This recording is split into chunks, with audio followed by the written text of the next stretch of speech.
now we're going to conclude with statements from three individuals who rely on Social Security and have relied on Social Security, and we'll talk about the importance of Social Security in their lives. First, Charlie Balvin, who is a disabled head of household. Charlie?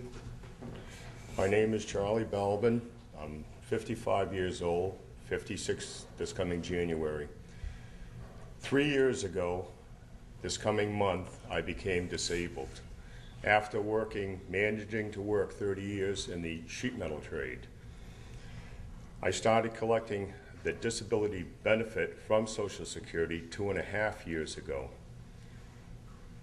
It's a set amount of money. I know what I can depend upon that check each and every month, and I can take care of my finances accordingly because I know what the amount of that check will be. If I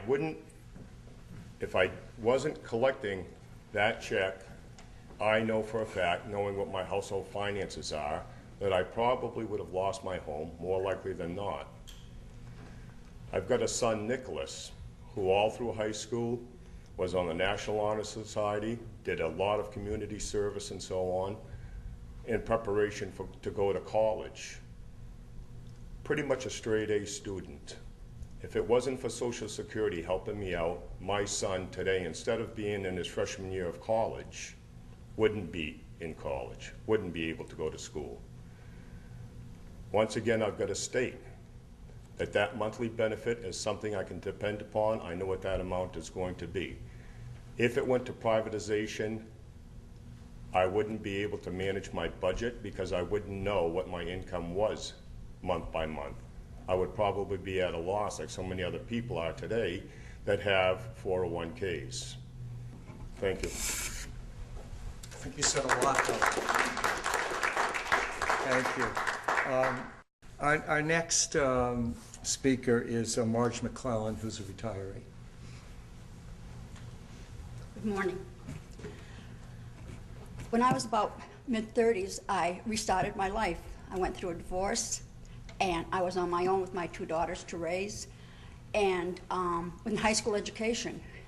And I was able to, with help of scholarships and my own savings, to get an education and to help educate my daughters. But during that time, I didn't have any ability to save money for my retirement. So my retirement would have been very, very different if I hadn't had Social Security. I did have some savings, but if I would have relied on that, they would have been all gone by now, and I would be whatever, I don't know what would be out there if there wasn't for Social Security. And two of the things that really gives you peace of mind, but also allows you to have some quality of life. I have only one grandchild, and he lives in South Carolina, and he's 11 years old, and I would have no life with him without Social Security. I could not afford to go visit him. And that, anyone who has grandchildren, you know what that means, and to have only one. And I have a very wonderful relationship with them, and that's because I'm able to afford to go there. And the other thing is, I have spent all the years since I retired volunteering. Not only does that give back to the community a lot of services, it also keeps my mental health, and it gives me a reason to keep on going. Because it's easy to fall into bad habits as you get older and just sort of want to, hide at home and do what you really like to do. But I found that having Social Security gives me the freedom to have a life, and I don't know how else I could have done it. I mean, I started off with big dreams, married, we're going to have, all the things everybody dreams about. But I had to adjust as I went. And the other thing I'd like to bring up is I ran a home care agency for 20 years, nonprofit, so that's why I have no retirement plan with them. But I had a lot of women working for me who did nurses' aid work, CNA, LNAs, and I can't tell you how many of those women had started work around 16, 17 years old, were going into their retirement and had nothing, because they never made very much money in that field. They raised their children, some were divorced, some were married, but if they hadn't had their Social Security to look forward to, they would have had to work indefinitely, and that's a very hard line of work. So I know the benefits of Social Security, both personally and with the job that I used to have, and I strongly support it. Thank you. And to conclude, we have a statement. She was unable to be here today, from Helen Reed, who currently lives in Portsmouth. She calls it a true story of survival and success, one family saved by Social Security survivors' benefits, which is another aspect that I think is often overlooked of Social Security. Helen and Sam Reed moved to New Hampshire in 1969. Sam came to teach at the University of New Hampshire in Durham. In 1975, however, Sam died unexpectedly, leaving Helen and 5 children from ages 10 to 20. Suddenly, the job of supporting the family fell squarely on Helen's shoulders.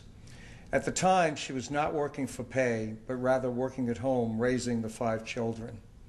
She immediately sought employment, but could only find part-time work. The earnings from that job and some life insurance were not nearly enough to keep the family going. The key to the family's financial survival and escape from possible poverty was Social Security's Survivors Benefit Program. Helen and 3 of her children received benefits that kept the family going, although they had to give up their home and move into something more affordable. For the next 6 years, as the kids grew up, the family received monthly benefits that played a significant role in the family's most formative years. Currently, the Reed children are now a lawyer, an electrician, a photographer, a homemaker, and a finance manager. And Helen Reed currently lives in Portsmouth, and we thank her for sharing her story with us as well.